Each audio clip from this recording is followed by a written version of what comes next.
Oke, tadi Lita kan sempat mention ya kalau persiapannya itu sangat mepet. Emang semepet apa sih persiapan kamu untuk pors ini? Kalau menurut aku sendiri sih mepet ya, karena itu baru seminggu atau 2 minggu sebelum hari H lomba, itu aku baru bener-bener yang persiapan banget. Karena emang dari nentuin lagu, itu kan disuruh di babak penyisihan, itu kan ada 2 lagu kan. Itu emang bener-bener susah gitu untuk nyari yang mana sih lagu yang emang bener-bener aku banget nih, yang emang karakternya tuh bisa cocok sama karakter suara aku gitu. Jadi agak mepet. Nah, ini Jawa Tengah kan akhirnya menduduki peringkat ketiga klasemen akhir untuk peringkat nasional di pors ini ya. Menurut kalian, seberapa besar kontribusi kalian terhadap prestasi untuk DPD Jawa Tengah? Dari Erlina dulu. Mungkin dari aku itu sangat lumayan besar karena bisa menyumbangkan 1 emas untuk kontingen Jawa Tengah. Terus itu aja sih. Ada suatu kebanggaan sendiri nggak? Bangga sih yang jelas bisa nyumbangin emas untuk wakilin dari Jawa Tengah. Jadi atas hasil itu bisa membuat klasemennya naik ya. Kalau dari Lita? Kalau dari aku sendiri itu pasti sama kayak Erlina, bangga karena aku nggak nyangka dengan bakat yang aku punya, dengan suara yang aku punya ini ternyata bisa loh mengharumkan kontingen Jawa Tengah. Jadi dengan emas yang kita sumbangkan ini jadi bisa bikin Jawa Tengah nih di peringkat ketiga gitu. Jadi ada apa ya, kebanggaan tersendiri ya. Nah, kalian ini kan kalau Erlina di hari pertama sudah mulai berkompetisi. Itu apakah berarti 2 hari kompetisi ya? Enggak, Sehari ya? cuman sehari langsung selesai. Cuma 1 hari Iya, selesai ya? betul, 1 hari. Oke, kalau dari Lita kan Aku baru kompetisi di hari kedua. di hari kedua itu juga 1 hari selesai ya? Iya, dan kan kita satu kamar ya. Jadi pas di hari pertama lomba itu udah dapat kabar baik nih dari temen aku Erlina gitu. Udah dapat emas kan Jawa Tengah pas itu 2 emas ya pas Iya. di hari pertama. Terus itu juga jadi salah satu motivasi aku buat di hari kedua ini di bidang yang aku kuasai mungkin ya. Itu bisa nih gitu, teman aku aja bisa, masa nggak bisa gitu. Erlina kan di hari pertama selesai. Itu di hari kedua ada nonton lomba-lomba yang lain nggak? Betul, di hari kedua tuh kayak nonton volley, terus Oh, masih di arena di GOR ya? terus ada futsal. Tuh sih nonton-nonton cabang-cabur lain. Kalau Lita, Aku di hari pertama ya? Enggak, lombamu kan di hari kedua. Nah, sebelum vokal coaching, itu apa sih, ada kegiatan apa yang kamu lakukan? sebelum vokal coaching tuh kan ada opening ceremony kan. Opening ceremony itu ternyata langsung ada vokal coaching. Jadi vokal coaching tuh 2 hari. 2 kali vokal coaching di 1 hari. Jadi vokal coaching pertama itu di jam setelah makan. Enggak, di jam 1 siang. Sesi siang. Iya, di jam 1 siang itu vokal coaching, nanti di jam 7 malamnya itu ada vokal coaching lagi. Berarti Gitu. 2 sesi ya? Benar-benar diforsir banget saat itu. Capek nggak sih? Capek tapi lebih ke capek mental ya saat itu karena pas vokal coaching tuh apalagi pas siang yang vokal coaching pertama itu kan pertama kali kita kumpul nih di satu ruangan sama semua peserta kan sama juri juga yang otomatis juri itu tahu dong karakter kita masing-masing gimana. Terus pas di vokal coaching itu disuruh nyanyi satu-satu, kayak yang pertama tuh ada si Yolanda dulu, terus langsung aku, terus langsung muter lagi sampai semuanya nyanyi, dan itu tuh bagus banget gitu. Dan itu yang bikin akhirnya tuh ya mentalnya agak gimana gitu saat itu.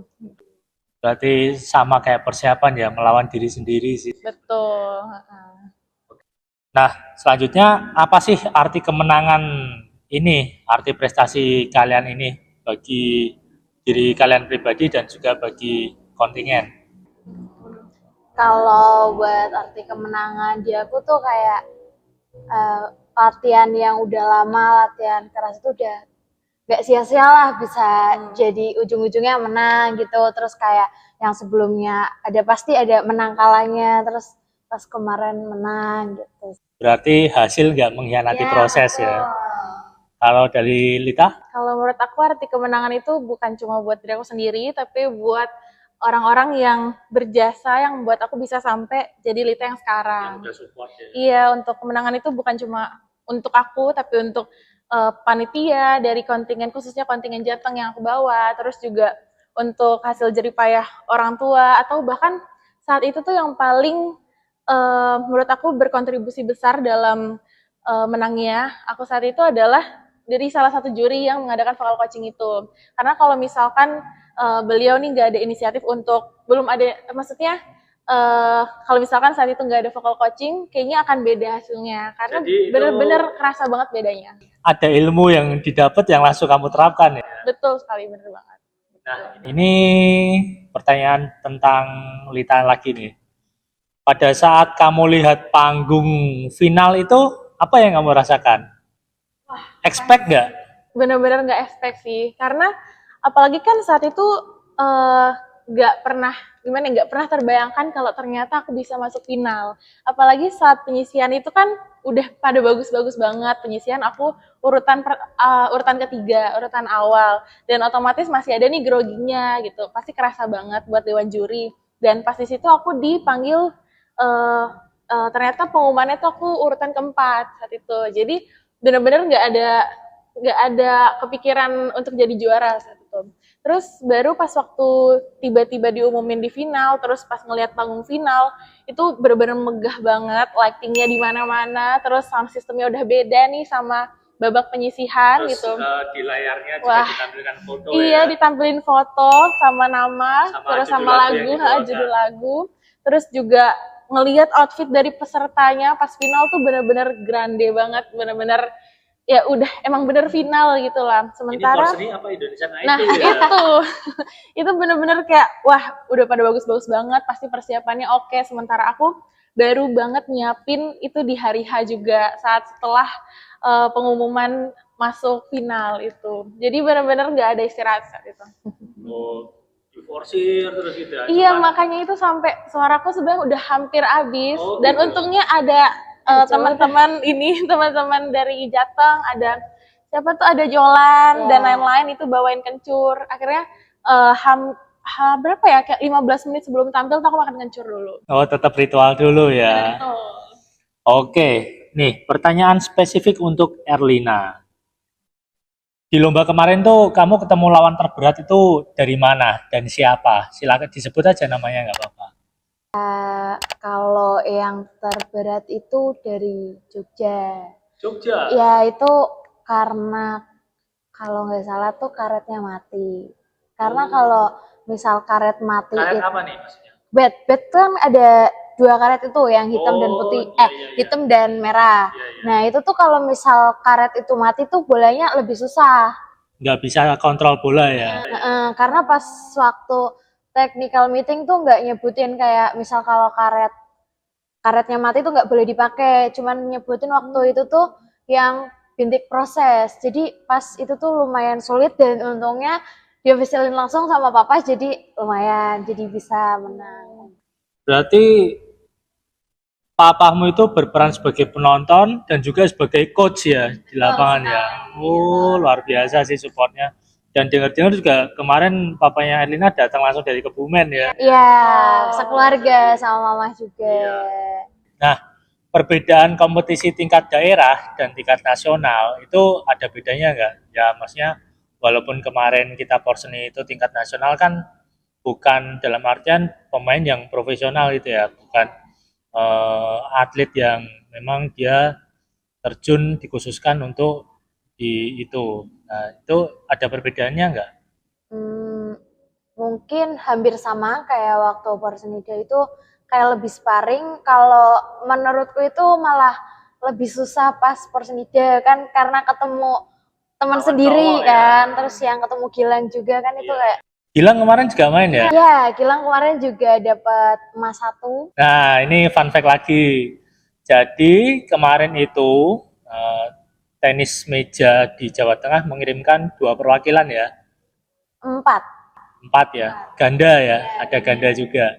Nah, Gilang ini adiknya ya kalau nggak salah ya, adik Sepupu tetangga ya. si keluarga gitu. Dan Gilang dan Erlina ini adalah penyumbang emas juga untuk kontingen Jawa Tengah. Mas pertama di hari pertama ya. Mas pertama dari pertama malah. Oke, itu untuk Erlina. Selanjutnya ke Lalita nih.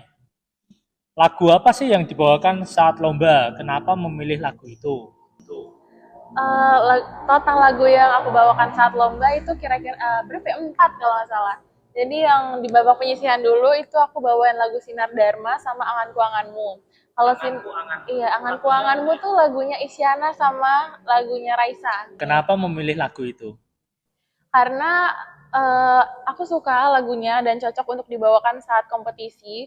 Karena itu kan kita tahu ya yang penyanyi itu kan ada Isyana sama Raisa itu dulu dianggap dua rival. Padahal genrenya mungkin beda, karakter suaranya beda. Tapi walaupun mereka beda, tetap bisa berkolaborasi, tetap nunjukin kalau ternyata Indonesia nih punya banyak talenta dan buat apa kita saling beda-bedain. Malah mereka saling mengisi ya. Iya betul. Terus yang untuk Sinar Dharma itu aku pilih karena aku suka maknanya, kayak menjelaskan betapa agungnya Buddha, terus betapa apa ya sinar Dharma gimana ya kayak Dharma nih ternyata benar-benar bersinar gitu loh untuk menyinari kita ini gitu. Terus kalau untuk lagu yang di final itu aku ngambilnya yang Jangan Pernah Ucapkan, itu lagu wajib. Terus sama lagu Tegar, itu lagu pilihan. Nah, kenapa lagu Tegar itu dari dulu Wah, itu. lagu Tegar itu emang lagu sejuta umat dan kebetulan ada Itu favorit saya ini. juga loh. Oh iya, Iya. itu favorit saya juga. Terus di situ juga ada apa namanya? Penciptanya di situ kebetulan. Iya, Cipani ya, dari Jawa Betul, Timur ya. iya. Jadi pas di final bener-bener ditonton langsung sama penciptanya gitu. Jadi kayak wah mixed Takut gak sih feeling. ngebawainnya Iya. salah-salah ya? Tapi lebih takut ditonton juri sebenarnya. Itu. Terus itu kenapa ngambil itu ya karena udah sempet sering bawain pas di Porsenida juga aku bawain itu. Jadi mungkin ya karena tadi aku persiapannya kurang terus nggak ada kepikiran kalau ternyata masuk final, ya udahlah akhirnya ngambil aja tuh lagu yang emang sejuta umat dan udah pernah aku bawain gitu. Dan akhirnya pas waktu itu apa yang ngebuat beda karena aku ulik lagunya, diulik-ulik terus bikin ada satu part yang orang lain tuh Improvisasinya luar biasa. yang orang lain itu benar-benar nggak expect kalau ternyata aku akan liukin di situ. Nah, ini teman-teman kalau nonton finalnya atau pernah lihat rekamannya Lalita membawakan lagu Tegar, ada part yang emang dia membuat satu aransemen yang berbeda sih. Improvisasinya luar biasa. Itu silakan teman-teman cari nanti ya kalau ada ya. Nah, berarti agak sedikit bermain di safe zone ya, tapi memang karena skillnya dari Lalita bisa ngambil part-part yang sekiranya improvisasinya Yang buat amaze juri lah ya betul. Ada pengalaman lucu atau menegangkan nggak selama tampil, selama lomba? Ada yang fun fact, bukan fun fact, ini nggak fun menurut aku soalnya aku itu peserta pertama. Aku benar-benar pas kan itu pas diumumin di top 6 itu kita udah disuruh balik masing-masing kan.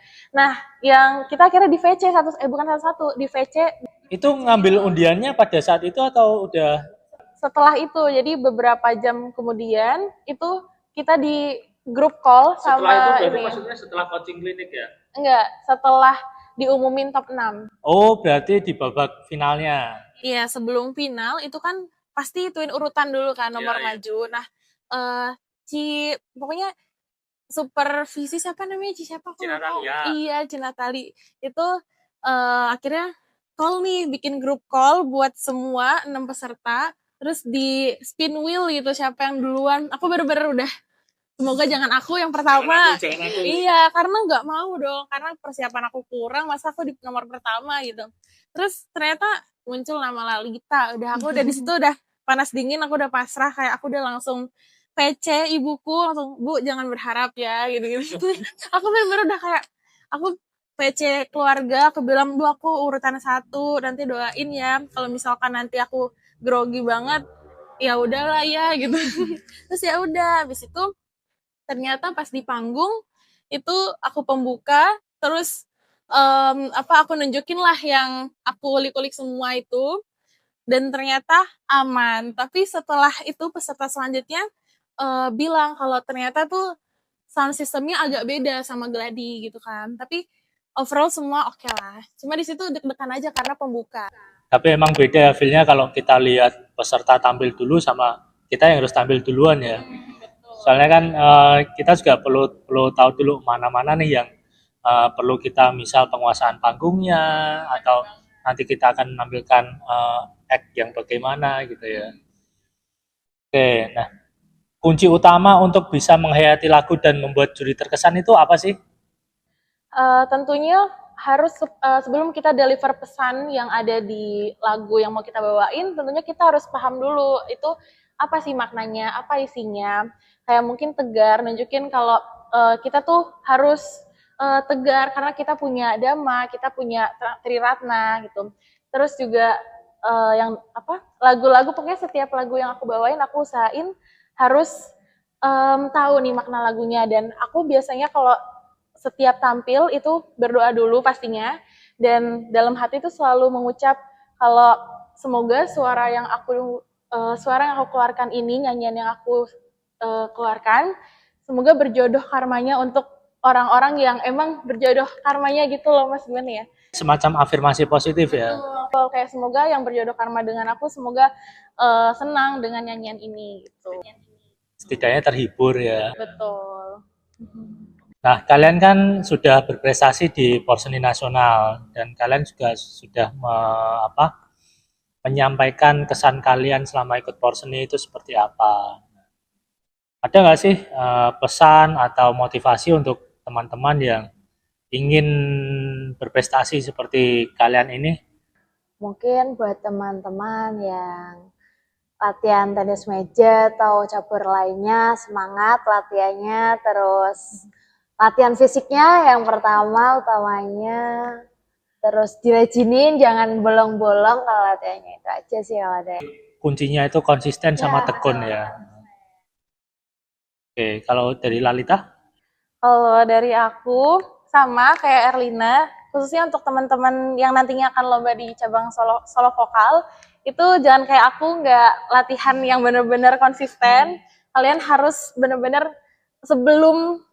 bahkan sebelum seleksi daerah tuh kalian harus benar-benar latihan lah, harus tahu apa yang keunggulan yang kalian punya. Jadi itu yang ditunjukin nanti pas waktu di depan juri gitu. Jadi gitu sih Mas. Jadi jangan mepet-mepet lah persiapannya gitu. Oke, luar biasa sekali cerita dari Lalita dan Erlina ya, dari pengalaman pertama mereka di Porseni yang merupakan event 5 tahunannya Patria. Mereka nggak cuma berhasil jadi peserta, tapi mereka juga sukses menjadi juara. Nah itu memang suatu kesenangan dan kebanggaan tersendiri untuk Erlina dan Lalita ya. Tuh, terus terima kasih banyak untuk Lalita dan Erlina atas waktunya, berkesempatan untuk berkunjung di podcast Patria kali ini. Kita juga mau bilang terima kasih juga. Mas Ari ke teman-teman dari DPD Patria Jateng, karena kalau kita nggak dikasih kesempatan buat menceritakan berbagi pengalaman kita, itu mungkin kita nggak tahu mau sharing gimana gitu, lewat wadah apa gitu. Ya syukurnya saya juga ada keinginan untuk sharing ya sama kalian. Saya juga penasaran nih yang dirasakan peserta ini seperti apa sih, soalnya kan dulu waktu saya di Solo saya sempat ikut Porseni juga, tapi saya mewakili daerah lain. Nah, jadi saya ingin tahu poin POV-nya dari generasi sekarang nih. Porseni kali ini itu lebih megah dan lebih mewah dari edisi sebelumnya. Beda banget. Dan memang kita beruntung sih bisa berpartisipasi di edisi yang ke-6 ini. Oke. Buat teman-teman pendengar, semoga obrolan ini bisa jadi inspirasi bahwa dengan kerja keras, keberanian mencoba, dan semangat kebersamaan, prestasi besar bisa diraih kok. Saya, Ari, pamit undur diri. Sampai jumpa di episode berikutnya. Nah, ini Jawa Tengah juga punya jargon ya? Iya, Iya, betul. Gimana sih jargonnya? Coba. Pertama kayak dari Mas Ari ngomong Jateng dulu, nanti kita ucapin gayang-gayang 3 kali. Oke, untuk closing kali ini kita akan yel-yel jargonnya Jawa Tengah ya. Jateng! Gayang, gayang, gayang!